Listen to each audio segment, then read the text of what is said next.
Retro. Yeah. Electro. Tech. Oh yeah. Hey, turn the lights back on. Wow. Retro electro tech. When real audio ruled the world. Well, hello there. Once again, ladies and gents, boys and girls, this is Retro Ernest of Retro Electrotech. And here before you dismantled on this bench is a Panasonic, one of them mini systems. I don't know what the model number is right off the bat because I have this thing all dismantled, and I will post it somewhere up here. But anyways, this thing is about 20 years old or thereabouts. And anyways, this came to me with a primary complaint that it wasn't reading CDs properly, okay, a common complaint.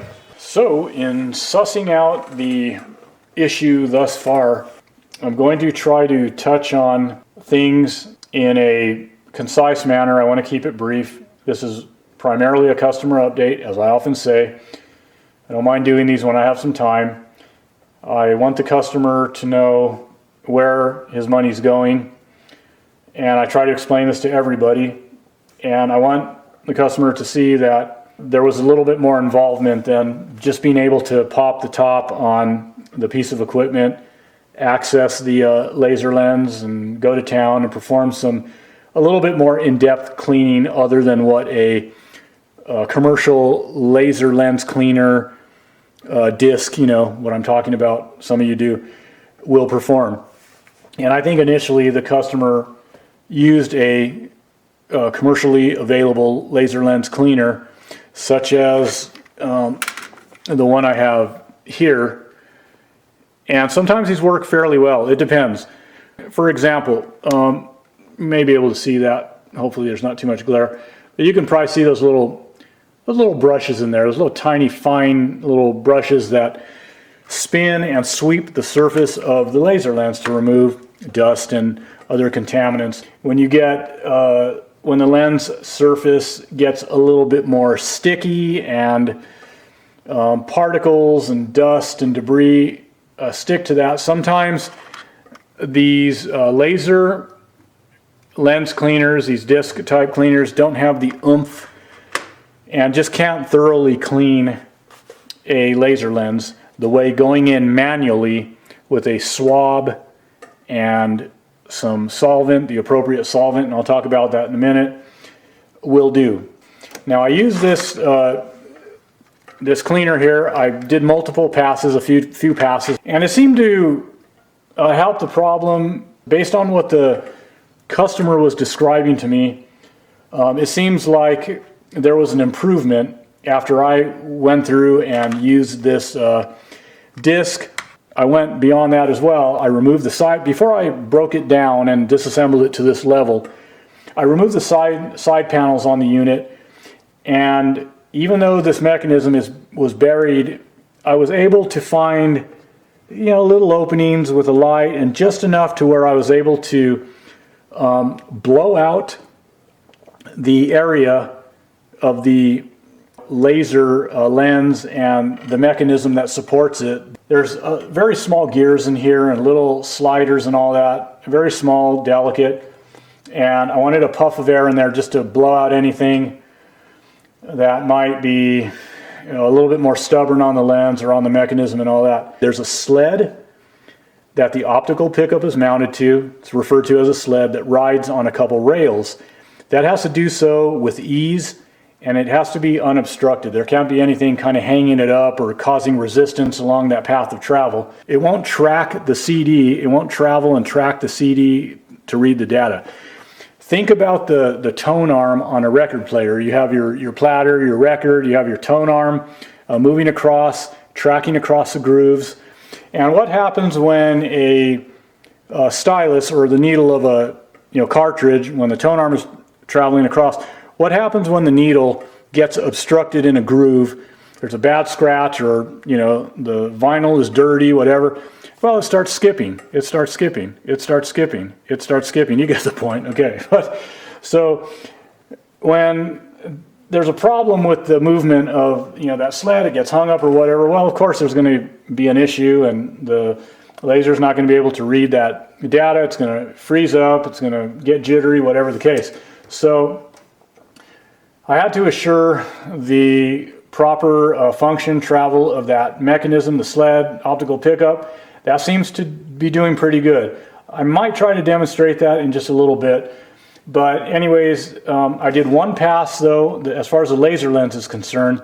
I did one pass with a swab and some solvent. And solvent meaning I used a commercially available lens cleaner, laboratory grade lens cleaner that I just prefer to use. This is the type of cleaner that would be used in, it could be medical labs, whatever research labs that they use on their very, very expensive optics, their microscopes and all that. So a good lens cleaner, a swab, make sure everything is blown out pretty good in there. For when I blow out delicate areas, I use, something like this. Okay. Now on that note, before I get into a little bit more on the cleaning of the lens, when I initially went in, before I gained access to this point, like I said, I was able to use just my air compressor that I have here in the shop. Also too, I dialed down the PSI because you don't want to go in here and, really blast a bunch of high pressure air in there, hardcore PSI, and start damaging little plastic parts and causing parts to crack and lift off and take off and all that. You blow enough compressed air in there, you will damage these little tiny plastic gears and little slides and levers and all that. And then once I got in, like I said, I'm following up with just this blower up a little more up close and personal so as to not cause damage. Now in some of these other areas of the system, this, the power supply area, so forth and so on, yeah, I got a little bit more, how shall I say, more gun-ho with the air. But even that, not too much. Just enough to blow out some of this dust, get out the loose stuff, and then I'm going to follow up with, a brush and go in there and clean the boards a little bit, because I want to get all the dust and debris and all that out of here, because I don't want it reintroduced back into the CD mechanism on the lens and all that for as long as possible. So this system also has a cooling fan on the back. So when you have a cooling fan running and all that, you live in a dusty environment or any environment, the movement, air currents that are being generated through this thing will get dust stirred up, and it will settle here, settle there. So that's why I want to get all that dust out. I don't want it blowing around in here more than need be. The point is that that's where I am with this, cleaning it out. I'm going to do one more pass on the laser lens with solvent and a swab. Where I can, I'm going to clean the mechanism that's involved in supporting the movement of the sled, the optical pickup, clean it out a little bit because I could get in there, and I'm going to reintroduce a very light brushing of the appropriate grease. It's a thin viscosity grease made for plastics, and yeah, that's what you want. You don't want to introduce anything too thick that's going to bog down the mechanism. You don't want to put too much of anything in terms of lubricants in any of these mechanisms that are going to attract more dust than needed. So you don't want to create a sludge factory and just slap in the grease wherever. So you have to use the right type of lubricant, the right viscosity, that's going to be safe for the plastics, just a very small amount so as not to create a sludge factory. Now, onto the cleaning of the laser lens. Okay, and I know that this is a lot of discussion. There's not a lot of action going on here. I'm not demonstrating, but that's okay. It doesn't always need to be that way. This is principle-based stuff. So using a good, nice, clean swab, obviously, and the appropriate solvent, once again, I think I mentioned, I may or may not have, but I use that laboratory-grade lens cleaner, like I said, that's used on microscopes, expensive optics. Plus I have a whole lot of camera equipment because of my photography background. So I use high quality lens cleaners and all that. So that's what I used on here. That's what I'm going to use again. And only a couple drops on a swab such as this is what I prefer to use. So, you know, I'll use a swab and get on in there, and really it's not a matter of scrubbing back and forth. It's just rolling it very lightly, just rolling the swab. You know, a couple drops. You only want to moisten the swab material, because if you saturate that and you go in there cleaning a lens with a saturated swab and you're getting, and it's going in there all dripping wet, you know, rode hard and put up wet, then that fluid could work its way into the, you know, into the laser, you know, under the lens element and all that. You know, it can get in there. Trust me. So you don't want to do that. You don't want to drown, you know, a laser. So just a couple drops, you know, swirl it lightly across, you know, the lens element. After blowing out with air, blowing across the lens to make sure that nothing loose has settled on there. You know, over the course of time that you're working on it, you never know what might settle on the lens, and then you're dragging a swab across it. So very carefully, and then you should be just fine. So I'm saying all this because I got pretty good results from that initial cleaning before I broke it down, okay? Just opening it up, blowing it out a little bit, getting the loose dust out of there, testing it again. Like I said, across most of the CDs, there was hardly anything going on. I think I got a few little glitches here and there, a little skipping. But again, that could be the CDs themselves, the, you know, player's own ability, if you will, to read these different generations of CDs, whatever the case. To me, it doesn't appear that the laser is getting ready to go kaput. I haven't checked, you know, the voltages and all that associated with the laser diode, but I venture a guess they're probably in the ballpark, just based on the performance I was getting when I was testing these CDs.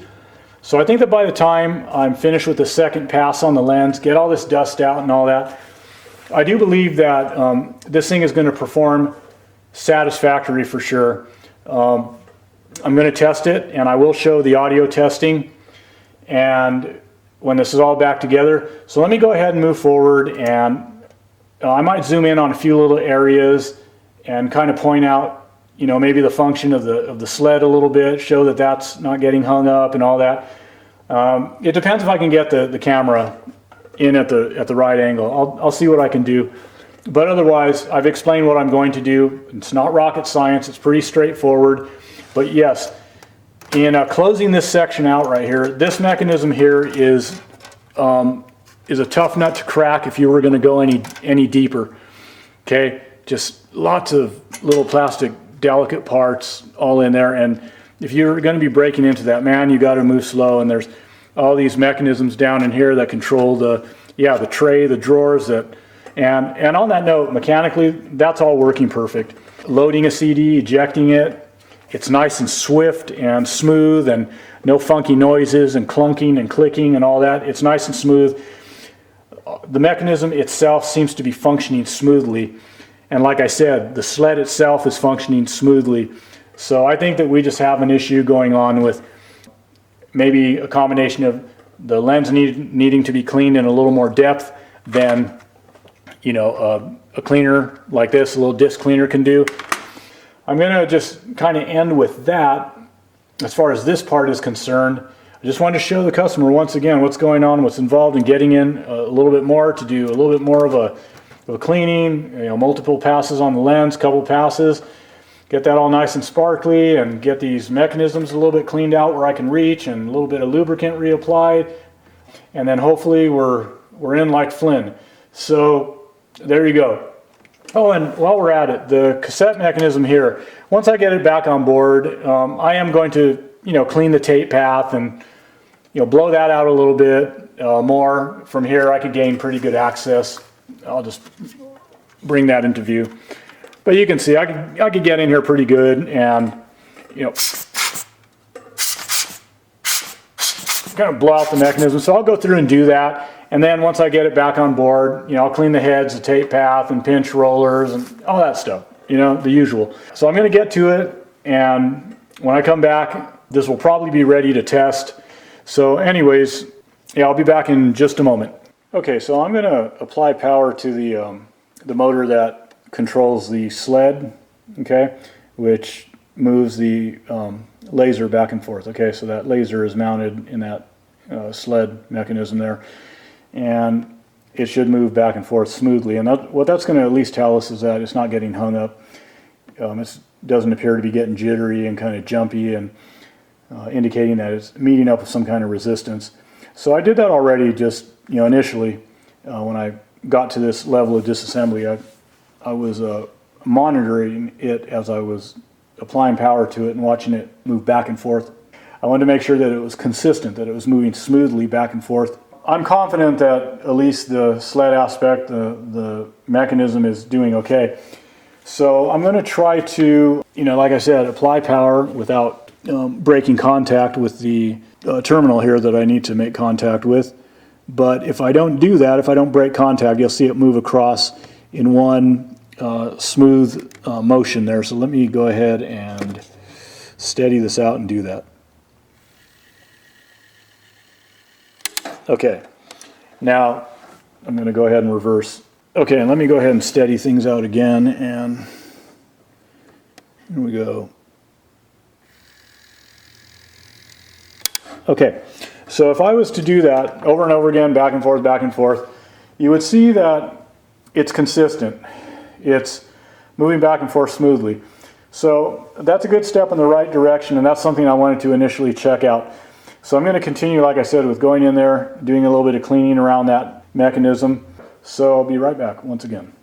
All right, let's start some audio testing. Everything's back together, as you can see, of course. So anyways, throughout the day, if there's anything going on with the playability, readability, whatever, of the CD player, if anything's freezing up significantly, skipping around, or just, it just won't read a certain CD, then I'll pipe back in. Otherwise, I think it's probably going to do all right, all things considered. And I'm only going to let the first song play for probably less than a minute, and then I'm going to get to servicing the cassette deck. That's doing all right. It works. I popped in a CD I don't care about, and it played just fine. Rewind, it fast forwarded, all that stuff, but it is very dirty in there. So anyways, let's go ahead and start what's queued up.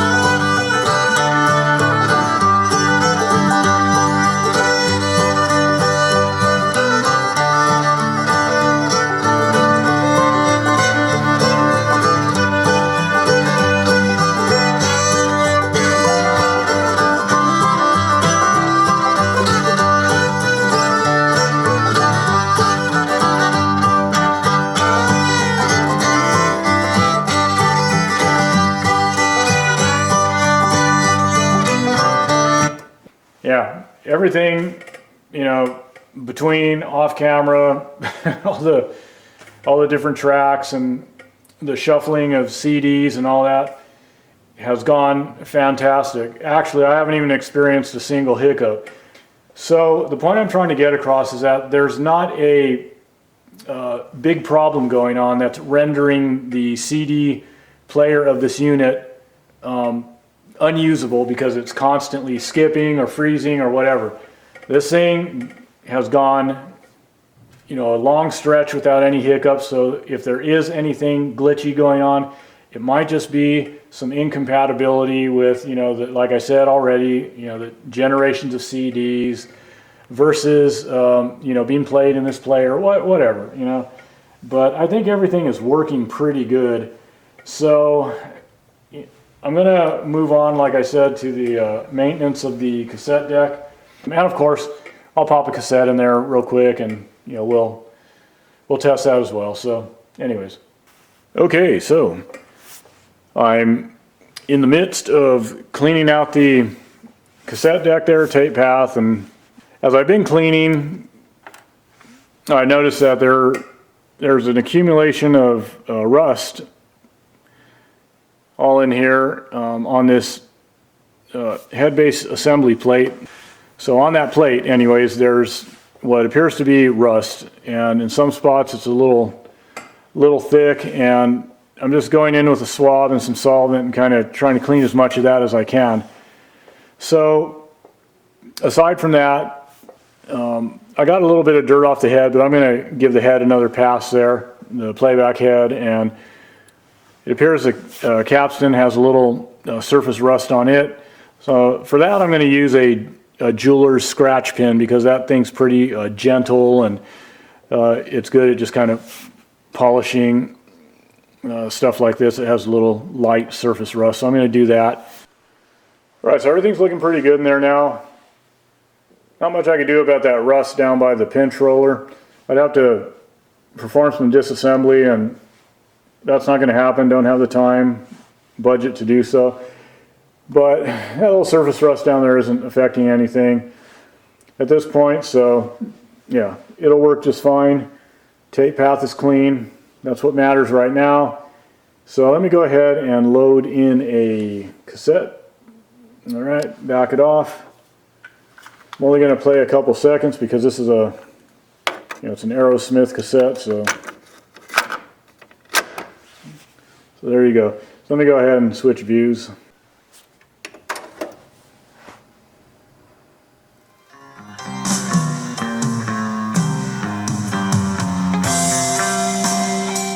Okay, fast forward, rewind.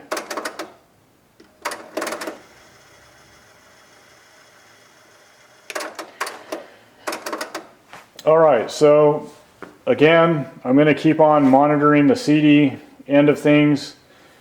Otherwise, everything's looking pretty good. So I'm going to cut it here, everyone. As I always say, peace, love, music, and the vintage audio that brings it to your ears.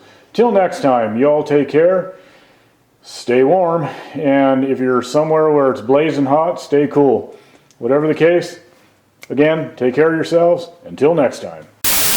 This is a poor man's shoe production.